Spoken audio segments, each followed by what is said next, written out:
Hello. Let's make sure.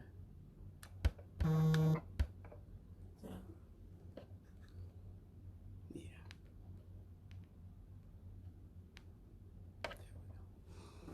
Hello. Hello. Good morning. Come on in, y'all. Come on in. Let me share it since I'm on it. Yes.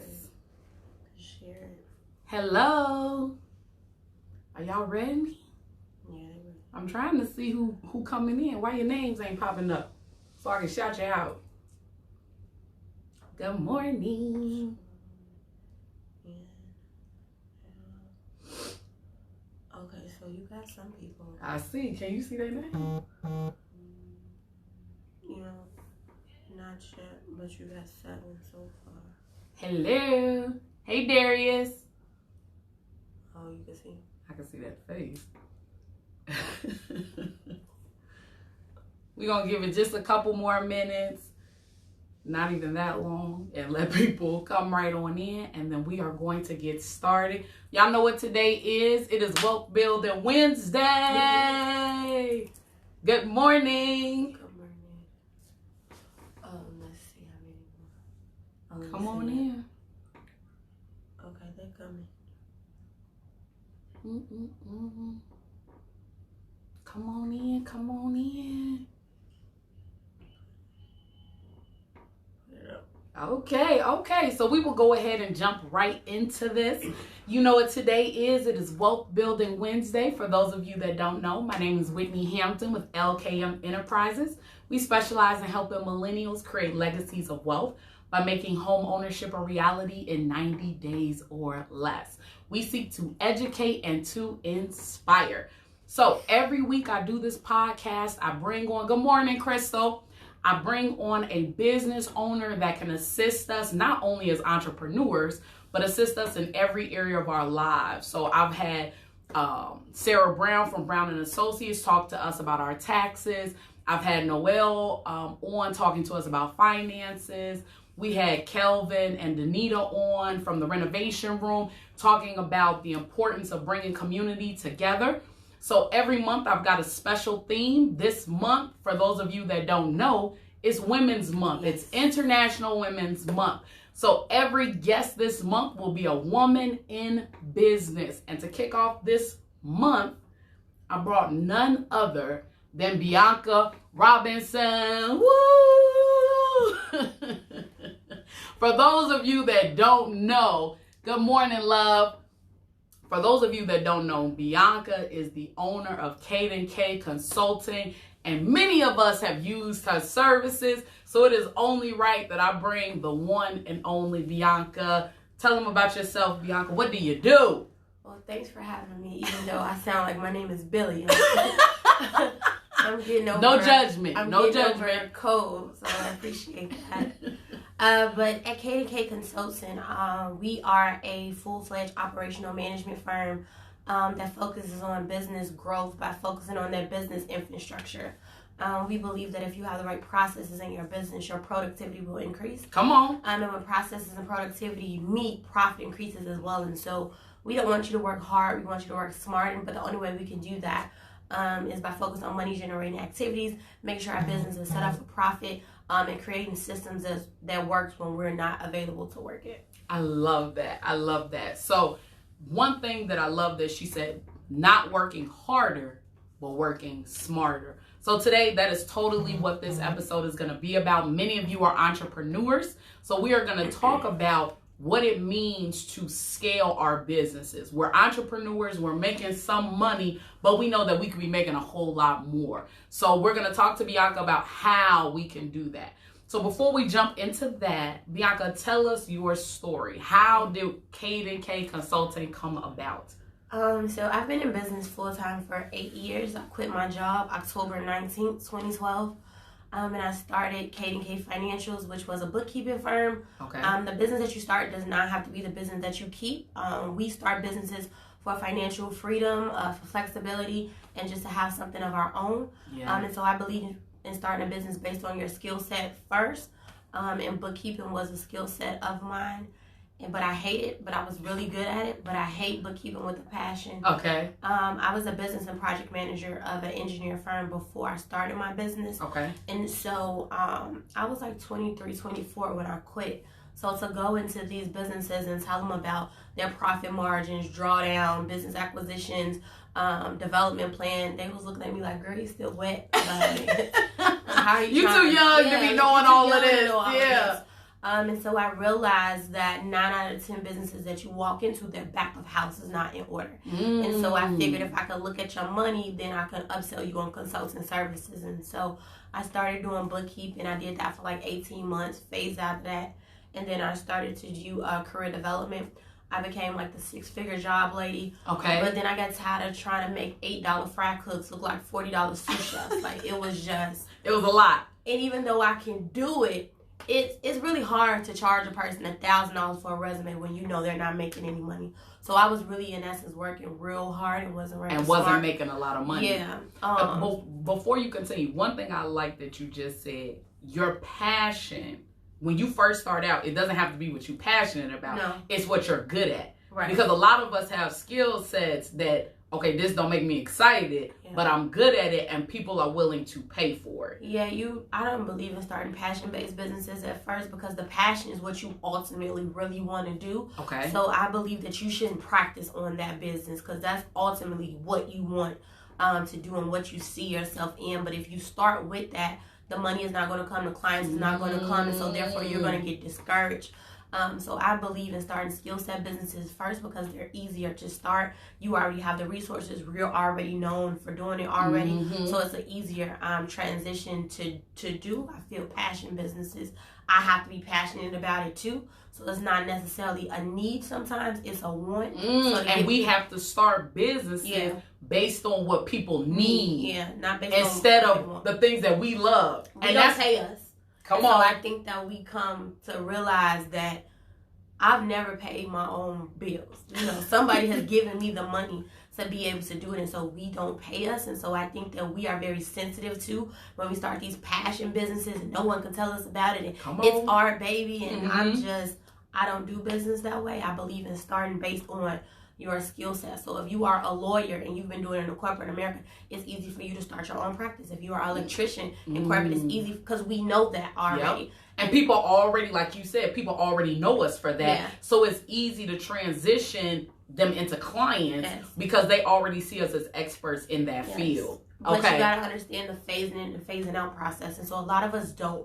A lot of us start and then we do it for the freedom or the money or whatever, but then the money start getting good and the freedom start getting good. So you like, dang, I really don't like doing this and I'm not happy doing it, but what else am I going to do? Okay. And so for me, I try to tell my clients, let's understand our phasing in and our phasing out plan. Like, I knew that I hated bookkeeping. I knew that I always wanted to be the same thing I did in my corporate job, but I just had to get those credentials, accolades, and that type of reputation under my belt to do it as Bianca solo. Okay. When Bianca worked for another company, it was the CEO of the company saying Bianca is great, Bianca is awesome. But when you quit, no one else is vouching for you but you, and you vouching for me.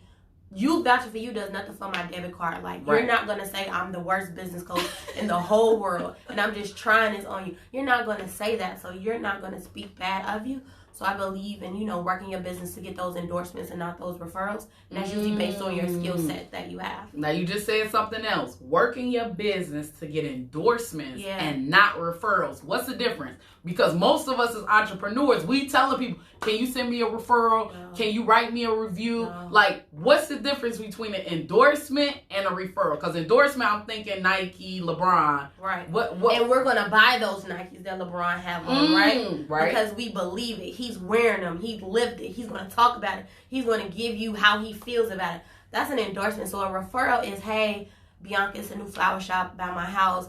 I think they sell the tiger lilies that you like. They had a 20% off special. You might want to go in there and check it out. Okay. I know it's out of the way, but you need to go ahead and check it out. Okay. An endorsement is, oh my God, I just visited this black-owned business and they were amazing. I walked in, they had the tiger lilies, they had everything that you liked. I talked to the owner. The owner name was Kim. She is amazing. Her son goes to the same school your son goes to. I know it's 40 minutes out of your way, but you will be doing yourself a disservice if you do not drive down there and talk to that lady because she's doing big things and you need to be a part of that. Okay. I'm gonna drive the 40 minutes. Yes. I'm gonna go. I'm gonna make it happen. Yeah. But a referral is I don't really know. I know that they do that, but I never know if they do it well. Okay. You don't want those because that does nothing for my bank account either. I want somebody that you can stamp it. Okay. They've done it for me. They've done it for other people. Like, you would be doing yourself a disservice. I know it costs more, but they give the value. Like, it's the right. They're educated. Like, you got a lot to say when it's an endorsement. When it's a referral, it's like, yeah, it's a new restaurant by my house. You might want to check it out. Okay. And so as business owners, we want to strive to get endorsements. Yes. And part of the endorsement is really creating this experience for our client. It has to be an experience. It cannot be a simple transaction, even though we're all in business for a transaction. We're in business to make money. But when you give an experience, you don't care how much it costs. Right. You know, we're not thinking about the price tag. We're thinking about all of the stuff that came along with it, the bells and the whistles, plus the customer service, plus the skill set that was given. So you want to create an experience, because then you don't mind. Like the nail shop I go to, I spend $100 every time I go. I go to the one in my neighborhood and spend $30 and been okay and get the same stuff. But I like the value there. I like the experience. I like the ambiance. I like the music. I like the selection. I like the wine selection. I like how they wrap my neck up with the warm towel. I like how he massage my hand and my feet at the same time. I like that he asked me my color before so that it can be there. I like the fact that he knows that I'm coming off of working with a client, so he knows my snacks and what I like. And so I'm paying $100 for the service, plus I'm giving a $30 tip, and I'm okay, you know, with them doing that. It's an experience, right? You know, and they get to know you, and it feels like it's catered towards you, even though it's not. Right. And you know what's funny? It's the same way that I feel about like my bank. I bank with Fifth Third, right? But I go to the same Fifth Third. We know, like, especially now, they build so many now, like they're everywhere. But I don't care how many they create. I'm going to the one because when I walk through the door, they say, "Hey, Whitney, I don't have to stand in no lines. I don't care. It could be 50 people in line. When I come through the door, they say, "We need what you need." I hand them my stuff, I leave out. I don't have to do anything. So that is why I stick with them, because of the experience, because of the connection. And I've actually, like you said, told other people, like, man, you need to forget Chase. Forget Bank of America. You need to sign up with, hey, Barnett. You need to sign up with Fifth Third because of the experience that I've had with them. So that is crucial to building our brand, is people having an experience with us. I love that. But from a business perspective, you can automate the whole experience. Yeah. We do here. We automate that entire, experience. And so we're sending out those emails. We're sending out those touch points. We're sending out, thank you cards and just all of those things. But I automated, all of that, me and my team. So it's not like it's taking extra time to do it. I've pre-thought of it, and so it's just a click of a button for that experience to be automated. Rachel, so you don't have to. It's not, so again, we going back to, it's not working harder. Right. It's not that I got to stay up late and get up super early because I need to send out these thank you letters. It's that I have to create a process so that my clients get this seamless experience, so they get this experience where they feel like this is totally catered to them, but it's not costing me my time. Because the whole point of entrepreneurship, like you said at the beginning, is about freedom. It's about not having to dedicate 10 hours to this thing so I can make a little bit of money. Right. No, we're not doing that over here. Look, what's your favorite line? We not booked and busy. We're paid and productive. Listen, I'm not booked busy. I know a lot of booked busy broke people, okay? We're not booked nor busy. We're paid and we're productive and we're prosperous over here. Let me tell you, when I first met Bianca, that was the thing that she said to me that stuck out. And I literally wrote that in big bold letters in my notebook. And I was like, for the rest of my life, I will never say booked and busy. No. I will never be that person. No. I will be paid and productive. You know the people that's always everywhere and they always got to be somewhere, but then they don't have no money. Like, what's the purpose of you going over there? Like, your calendar might be booked, but where is the money? Where are the coins? Where are the coins? Like, no, I'm not. I'm cool with the booked and busy. And so we have to, you talk a lot about like social media selling. And I think this goes back to what you were talking about before about you had to start this bookkeeping business so that you could get the accolades. Yes. So people could know you, they could respect your brand, and then you could get into what you loved and what you wanted to do, which was project management. Right. And I know that you always tell us that we have to build that like, know, and trust in order for people to buy from us. It's very important. And I think that I'm a millennial, you're a millennial, so we kind of got this thing down packed. But we buy from people that we like, know, and trust. We buy people. We don't buy products. And we don't buy services. And so, for example, it's this girl that has an online boutique. The boutique is very overpriced, I will say. And I know a lot of people that sell stuff cheaper. But I also know that she's recently divorced. I know her son go to private school. I know that, you know what I'm saying, she's putting herself through law school. Like, I know all of her. You know her story. So I have no problem with paying $100 for this $30 dress that was on this other boutique, and it's $100 here, because I buy into the story. And so we have to let people buy into us. And I think that a lot of people say, well, I don't want to tell people my business. Well, you tell people your business based on what you want them to buy. If you are a mompreneur, you need to show them you being a mom and juggling it all the time. If you say you're a laptop professional, you need to show us you and this laptop in every place that you're going.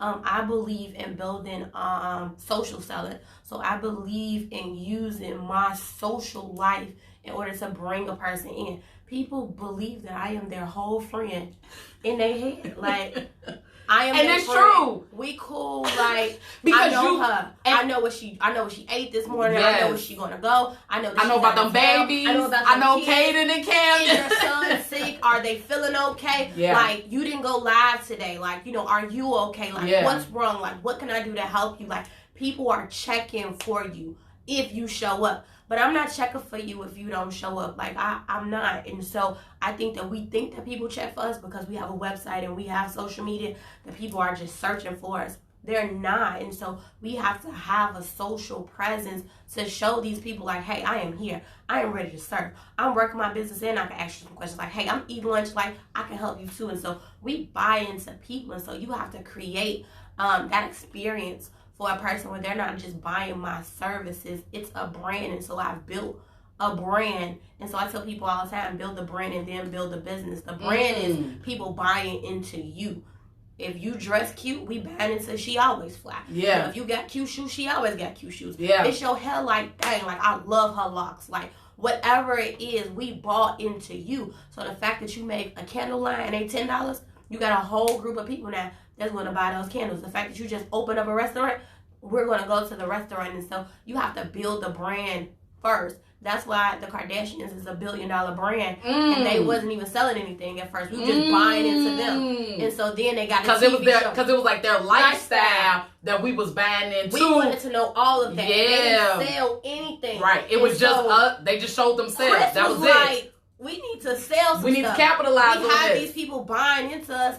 Let's make some products, and so they were a brand before they were even a business, and so we have to take that same concept of, what do people like about you? Like, what is special about you? It could be your kids. It could be your health. It could be your education. It could be where you shop. It could be that you travel a lot. Whatever it is, we're trying to find that personal connection to be like, you know what? She's just like me. Yeah. She shop at Mariano's like me. Yeah. She eat at Mariano's every Tuesday too. Oh my gosh, she like white chocolate mochas just like I do. They're trying to find that connection. And so once they are connected, you could sell them the shoes off their feet. You know, I love if that. It works. And I think that the Kardashian that helps people to understand it. Yeah. Because you constantly hear people say, like, what is the Kardashian talent? Like, what do they do?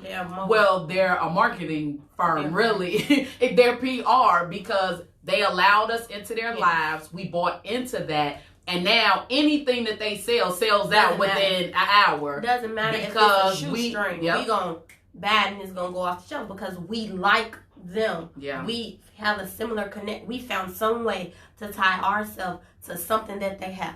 Even though we do not live in Calabasas and we do not drive Maseratis and Bentleys, in our mind we found something. Hi, Kanisha. Oh, okay, so she said, do you offer social media and personal branding training? So, yes and no. So, I'm a project manager, and so I care about the business as a whole. I care about the processes and the system and the profit. But that deals with branding, that Right. deals with social media. And so since I am a quote unquote influencer, I have over 50,000, followers and reaches and things of that nature. Branding actually goes, into hand that. in hand with building the business. Because you just said we got to build the brand first. Right. And then we build the business because people have to see us as experts in what we do. Yes. And the way that they see that is based on what other people say about us. Yes. Where they see us at. Okay, you at the spots where the other people are. You're working with the who's and the movers and shakers in the industry. So that helps me to buy in. That's the social proof. Exactly.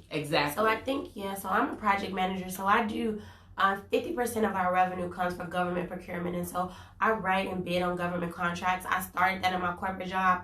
I took those contracts I didn't take, but they found me on LinkedIn when I quit. And so I've always had those Nicor, Comment, People Gas, Mercedes. Like I've always had those contracts. And so the other 50% is teaching professional services how to grow their business and how to eventually scale it. But most people think they can scale a business, but you scale something in it for the business to scale. Come on. And so a lot of people think like, oh, I'm going to scale. Like, what are you scaling? Are you scaling these products, scheduling these services, the experience? Like, what part of the business are you going to scale? Because an entire business does not scale. Right. It's something in it that scales the business. And so I think a lot of businesses think that they are on the scaling level. And they're not. And that's why they're not seeing growth, though. Right. So they're doing different things. They're adding new products. They're adding new services. But they're not streamlined. Seeing, they're not seeing any growth. Yeah. They spending more time. They doing more work, but they're not seeing any increase in the cash flow.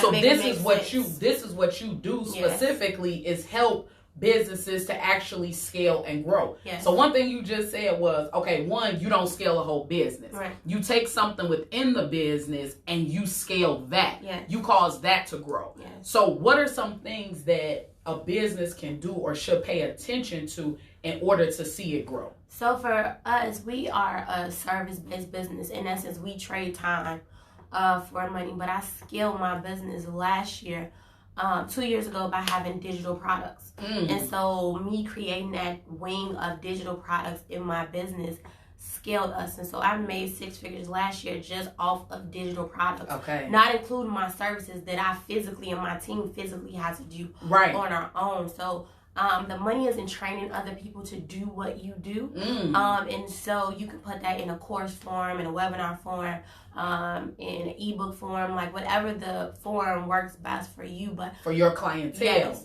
But you want to create what scaled us was products, not services. Also, we don't trade time for money anymore. We're not hourly based. We're value based and project based now. So you're not paying for an hour of my time. I shouldn't get paid less because I can solve your problem in an hour. I've been doing this for like 12 years. So I should be getting paid more. So the experience, the tried and true formula is what you're paying for, not the amount of time. Right. And so I think that's important too as entrepreneurs. A lot of things one of the biggest things that we run into is understanding how to price what we do, whether it's a product or whether it's a service.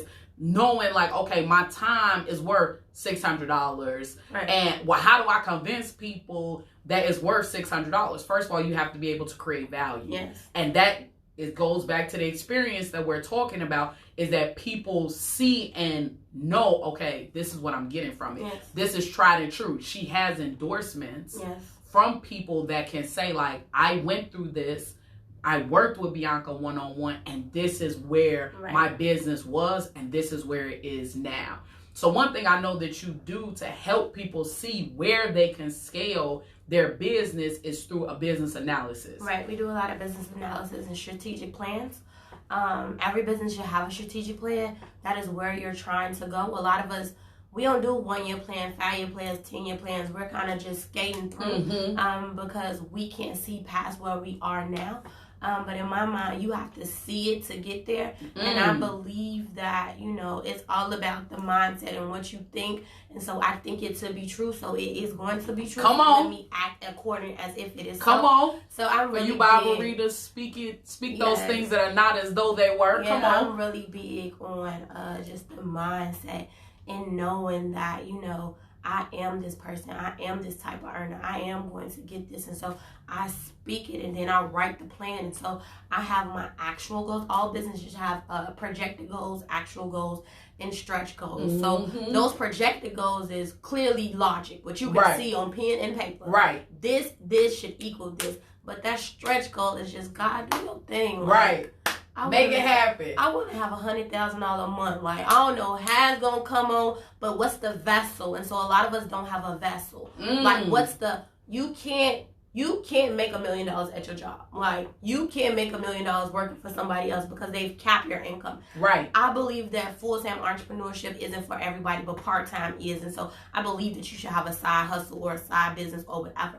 But your job is not going to say, you know what, you've been with us for 6 months. Let me give you $100,000 raise. Yeah. It's not going to happen like that. So you need a vessel other than your job for God to do his thing. Come on. To be able to get to where you're trying to go. So that stretch goal is, God, I got these products, I got these services. Based on my reach and based on my manpower, this is what I can do. But I know that you see fit for me to have $100,000 plus more this month. So do your thing. You might get a call from a TV show. It might be on a TV show. You know, you might bump into a CEO at the bank. Yeah, you know what I'm saying? And he might put you in connections. That's that, you know, God do your thing. But we have to have those. But you got to have something there for God to be able to utilize. Can't wing it. Like, and that's another thing I think is, especially for new entrepreneurs, even some that have been in business a while, it's a winging thing. Yeah. It's like, okay, I'm going to say these affirmations. I'm going to believe this.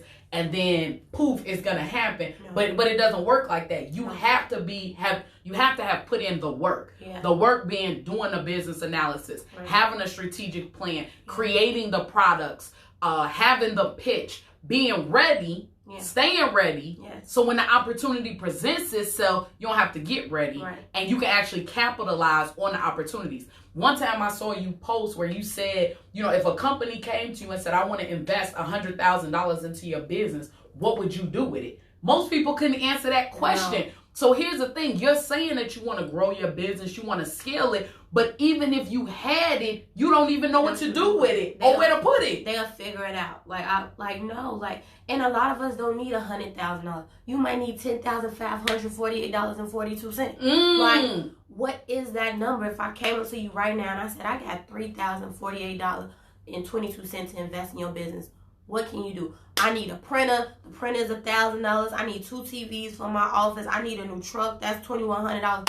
This is what I need. Give me the links and let me go buy it for you. But a lot of us, we're not ready. And so since we're not ready, I feel like when you're not ready, God doesn't bless you because you're not prepared for it. But a lot of us think like, oh, God gonna come back and he gonna bless us. He not finna keep coming back to give you some stuff that you're not ready for. And honestly, the word tells us that you got to be a good steward over small before he'll make you captain over big. Yes. So what are you doing with what you have right now? If you have a sustainable business, I'm about to start a business, but you have a business. What are you doing to grow that business? What are you doing to take it to the next level with what you currently have? So simply getting a strategic plan and a business analysis done.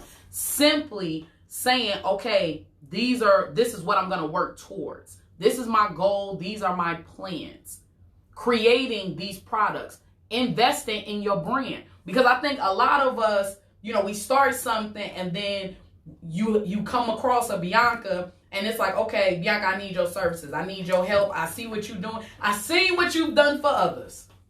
Now, can you make it happen for me? But then when Bianca tell that price, you like, wait, hold on. What happened? The excitement goes away because you want to make more money, but you're not willing to spend money. Yeah. And it don't work like that. It don't. Free 99 gonna get you free 99. Like, and here's the thing. A lot of us as entrepreneurs are selling stuff and wanting people to buy into us. You want people to spend money with you, but you're not willing to spend money to see the growth happen. They're not, and I don't know why. Like, I spend thousands. Yeah. I spent, just transparency, $32,000 last year on personal and professional development. Yeah. So you think I learned all this new stuff, I'm just about to give it to you? Like, I take development, but it's also when you price accordingly, you weed the people out that's not serious. And so that's why I have the e-learning platform where if you're not ready to spend this type of money, cool. Come over here. I don't mind you buying $29, $49. And I don't mind you staying over in this one, boy. If you coming over here with my time, with my one-on-one expertise, okay, you have to pay for that. It's a different type. And we as entrepreneurs have to understand that concept. I think, especially as a community, we have to remove that poverty mindset. Ooh, because that drives us, and that's why we don't see the growth. There are some businesses out there that have great business ideas, just a great product, a great service, but it's not reaching the masses and it's not going where it needs to go because you penny pinching and you're refusing to spend the money on creating this experience and this brand and seeing that some stuff don't work. Because there's a lot of entrepreneurs out there that got 20 products and it's only 2 that people buying. Right. Get rid of the other 18. But I also think that we're not willing to do what it takes to invest. Like when I quit my job, I wanted a business coach, and a business coach was $5,000. My business was not producing $5,000 anything. So I got a part-time job, and I was working a night shift at Target for 3 months to pay for a business coach. And then I stopped working at Target, gave my hours away. I wanted some more marketing and some more stuff for my business, and my business wasn't producing it. So I went back to Target and worked the night shift for 2 months, and then I paid for it. Like, I don't think we're willing to do what we have to do so we can get to where we're trying to go. The sacrifice. But we think that it's just supposed to magically happen.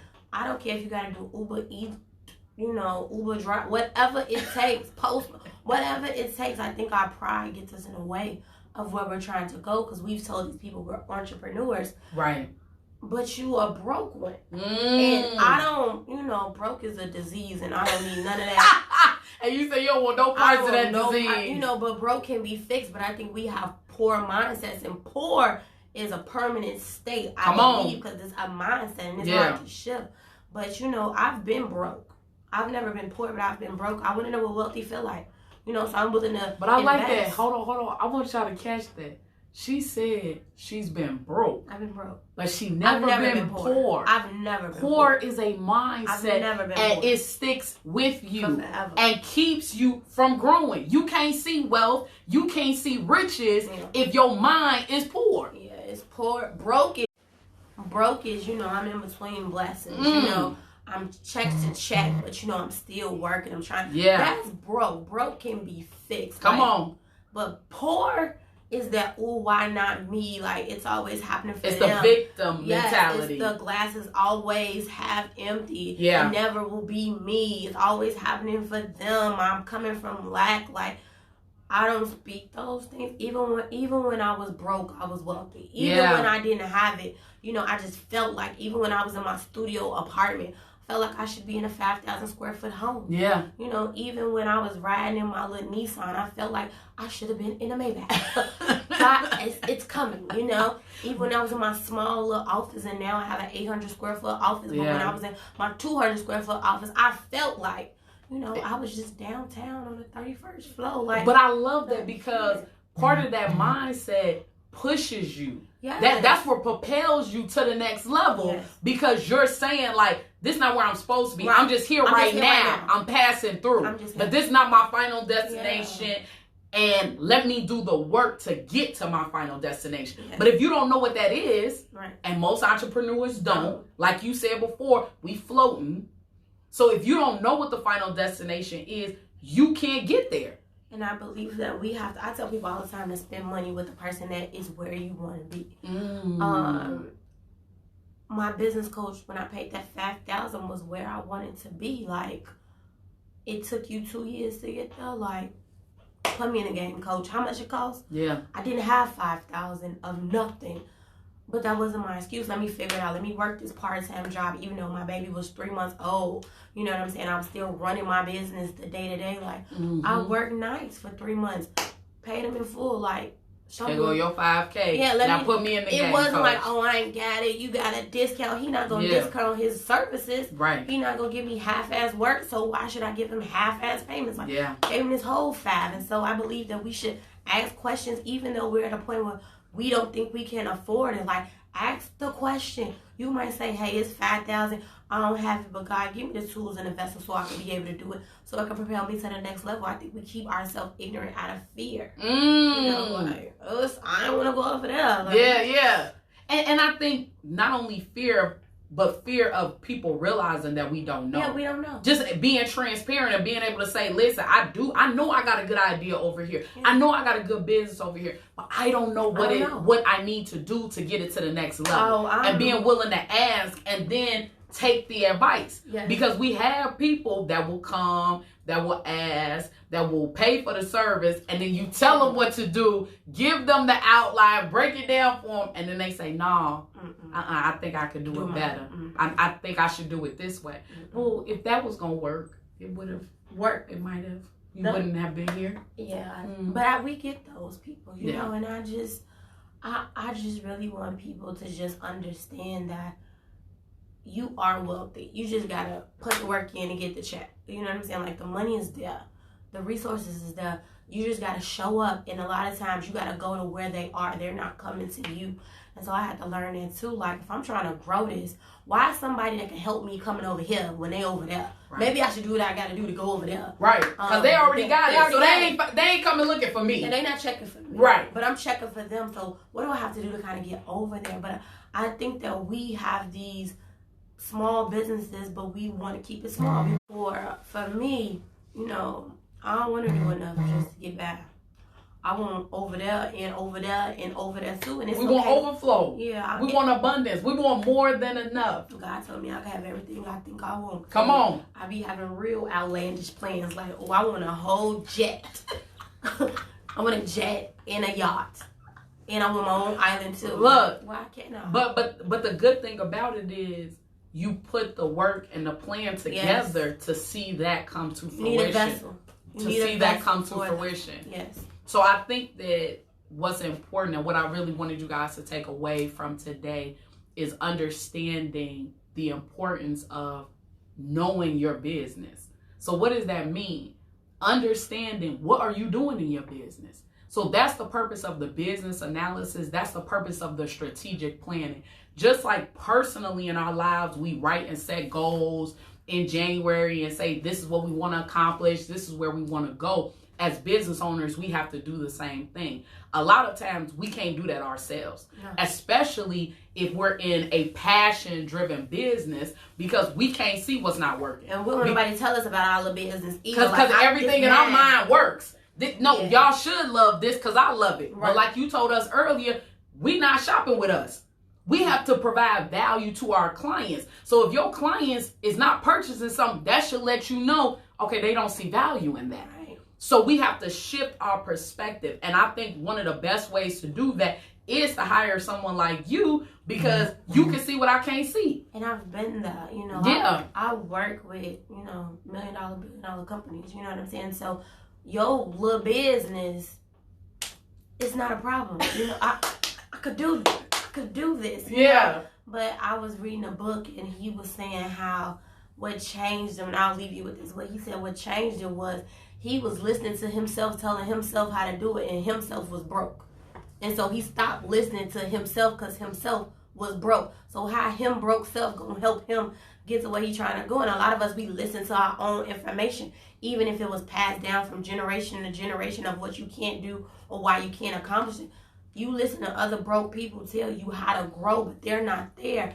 And so broke listening to broke only equals broke, you know? And so you have to get in those uncomfortable situations. And, you know, I'm in rooms now where I'm the dumbest person in the room, and I'm in it. I get all the questions in the world, like, how you do this? Well, what you supposed to do? Well, what I supposed to do with that? Well, can you repeat that? And in the room, they like, she don't know nothing. But when I come out the room, I'm the smartest person, because now I can tell all the other people what I learned in the room. So we have to be in a situation where we're vulnerable and we're open to being coached and to be coachable. And I think that we're not there. We like to be the smartest person in the room, and if that's the room, I want to be in it, you know, because it's nothing for me in there. It's funny that you said that, because I feel like I had that epiphany maybe a year ago where I was like, my whole life, I have always felt like I'm the smartest person, right? And I've taken pride in that. Like, Yeah. man, people always tell me, Whitney, you so smart. You so smart. You know so much. Yeah. Da, da, da, da. But how can I grow? How can I be better if I'm the smartest person here? Because what can y'all give to me? So, like you said, it really is a sense of comfort. And coming out of that and going into rooms where y'all know more than me is uncomfortable, because now it's like, I don't know none of this. And I have to be the one to say, like, wait, hold on, can you explain that? Like, make that make sense again. You know, that's my line. Make that make sense. I didn't get that. And we have to be willing to do that in order to see growth. And I can say personally, even since working with you, like, that I've seen that. And I'm not afraid to say, like, okay, I don't know how to do that. Explain that to me. Even with the stretch goals, it was like, okay, this is what I want to do. Okay, that projected. Okay, that should happen. But what outside of that do you want to see happen? And being able to do that with you and then seeing it manifest has made all the difference. The booked and busy, getting out of that mindset. Because, again, I think that's a poverty mindset. Yes. It's like, we got to work super hard and we got to, be up at sunrise and work all night long to make money. When instead, if I implement these systems, if I hire a coach, if I let you take this on and put these processes and systems into place, I can actually make more money and spend less time and have more time to be with my daughter. More time to do the community stuff that I love to do. I think that one of the biggest ways that tactics to keep us down, even as a people, is distractions. And the distractions are the wheel, the constant, like, I gotta work. You can never reach your fullest potential. You can never give to your children, your family, your community what you need to give them if you're constantly working. But if I implement systems and processes that take that time that I would be spending doing it manually, I can now be creative. I can now create the new products. I can create the vessel. I can pour into my children. I can mentor kids in the community, because now my mind is not stressed out about, I gotta figure out how I'm gonna make this money. And that is what I love about you. That is what I love about working with you, is that I think that you, more than anyone I've seen, understand the difference in mindset that has to happen first in order for you to see your business grow, and what the real purpose of entrepreneurship is. If you have to work 10 hours a day every day for your business to do what it's doing, you're not an entrepreneur. You just replaced one job for another. That's not the purpose of entrepreneurship. So we have to be able to get out of that and say, no, I don't have to work 10 hours. I love, like, you put your posts up and you'll be like, yeah, I work for 2 hours a day and I make all my money in the first 2 hours. And I'll be kicking it for the rest. Yeah, and I'll be kicking it the rest of the day. I work for 4 hours a day, make all my coins, and keep it moving. And the day is yours to do what you want. But that's how you're able to be creative. That's how you're able to create these new avenues and change your business model and change what you're doing and the audiences that you can engage with, because you have the time and energy to be creative. Because I think maybe for 2-3 hours I work in my business, and then the rest of the time I work on it. A lot of us are working in it, so you can't step back to look at it from a full scope and be like, I should do this, I should do this, I should do that. You can't do it because you're so deeply, you got to do everything. You sending out the emails, you writing the thank you cards, you answering every phone call. You're doing everything. So like you said, you working in the business. You are still working a job. You are an employee. I don't think that. When the purpose of this, when we get into entrepreneurship, a lot of us, what is our thought? We want to make more money and we want to have more time. But we're not allowing that to take place because we're not feeding the business. We're not investing in it. And investing doesn't have to be 10 hours a day. Investing is saying, let me step out of this because I've given it what I can give it. I've done what I can do in it. And let me hire someone else who can look from the outside and say, listen, this is what you do well. These are your core competencies. This is where you're making the most. Look. This is where you're making your money at, and this is how we can scale. This is what people need, and this is where you can add value. Because I think from the plan, like when we do the strategic, every business should have a strategic plan, like should have a plan. And so we outlined the entire year. So, you know, quarter 1, 2, 3, 4, you know, what you're working on, where the money's going to come from, what partnerships you need to make. So you're able to clearly see, you know, the picture of where your business and the growth is coming from. But when you don't have plans change. Like, right. I just full transparency, I met my money number in September of last year. I had a whole plan that went to December, but I had already met my numbers by September. So I just created a new plan. So I've been working on my 2020 since October. You know what I'm saying? So plans, they change. Yeah. And being able to be flexible and understanding that, like, okay, that was positive, right? You met your numbers ahead of time, so you change your plan. But it can go the other way. You can have a plan that don't work. Yes. And you have to be flexible with it and be able to say, okay, that didn't work. We're going to stop doing that. Not I'm going to do this for 10 years and hope that the people change. Yeah. No, they let you know we don't want that. That's not helping us. That's not adding no value. Okay, so now we're going to change that. We going to change the direction we're going. We're not good with change, you know. And I think in business, we have to stay with the trends and stay innovative, you know. And what's the current events? Like, we don't put our business based on that. And so we're always behind. Yeah. And so we're always playing catch up. And so I think that that's another thing, too. When you don't have a plan, you don't know, like, let me not put this product out. Coronavirus just came out. I ain't gonna be able to do that. Let me put something in place. But you had this plan, so whether coronavirus is here or not, this is what I'm gonna do. Like, that might not be a good idea. Let's roll with the other plan. Let's put this in place. We can do that Q4. Let's switch Q3 and make that Q2, and then let's go back to Q4. Come on. We don't have that. But without a strategic plan, you can't do that. Because you were just going with the flow and like, ooh, let's see. And then Corona hit, and now you can't get your boutique clothes from China no more. Because ain't nothing coming out of China right now. Out of business from the coronavirus. And so I'm big on diversifying. Like, you should have multiple streams of income into one business. It's not 7 businesses.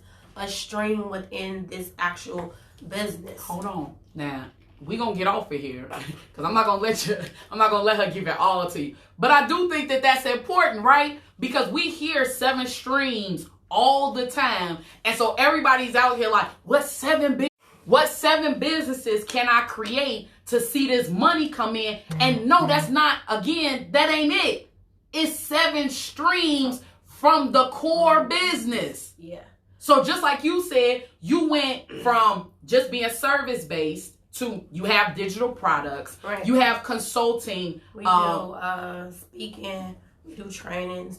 We have digital products. We do VIP days. We do project management. We do corporate trainings.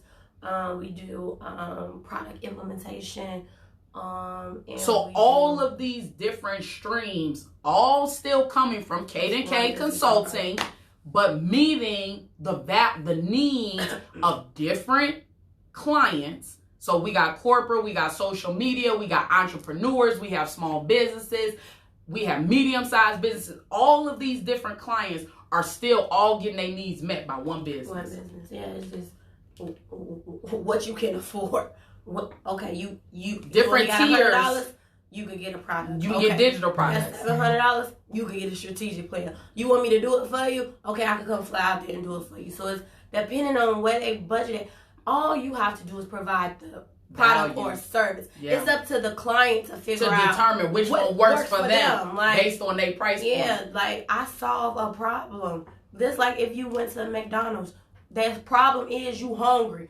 Based on your budget, it depends what you're going to get out the menu. Wait, and then based on where you at in your life. So if you trying to lose weight, okay, McDonald's got salads. McDonald's got parfaits. McDonald's got fruit oatmeal. If you just in here trying to get something quick and you only got $3, they got the dollar menu. So it's like whoever wants it, they got something for you based on your price point. And I think we don't diversify. We have these different these higher prices or lower prices, but every business is diversified. Like I want a G-Wagon, it's $140,000.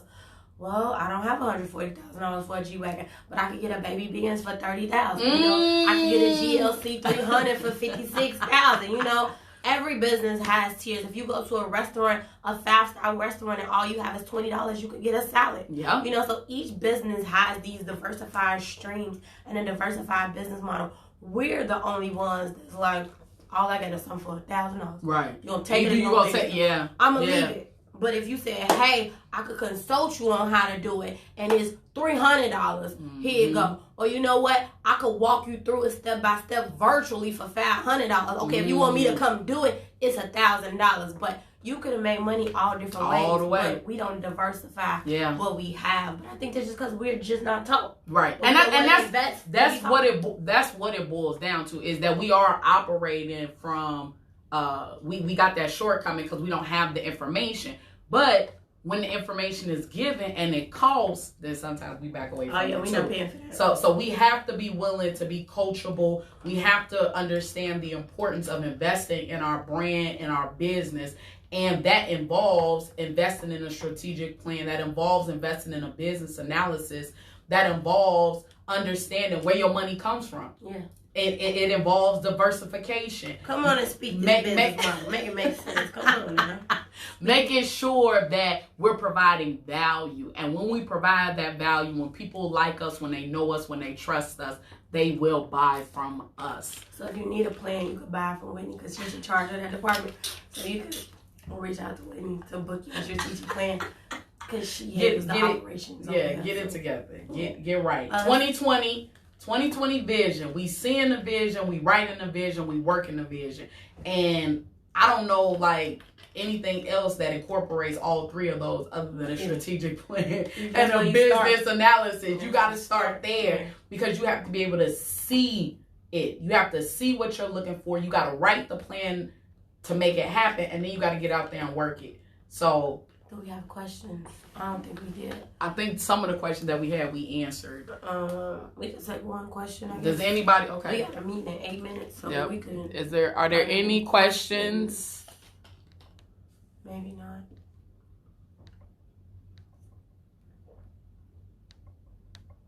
If there's a question, ask now. Forever hold your peace. Latoya says streams. Oh, y'all work for Latoya a lot. Questions for Bianca while she's here. Free questions.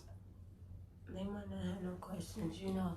We did. I think we answered a lot for you all, and hopefully gave you. Hey, David. Hopefully gave you. Thank you, Latoya. She said great content.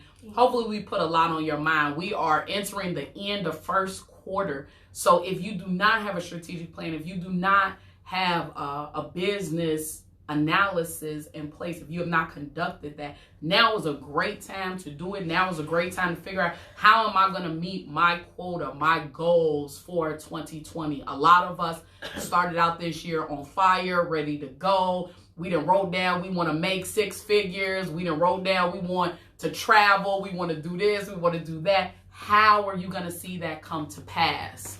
Okay, we do have a question.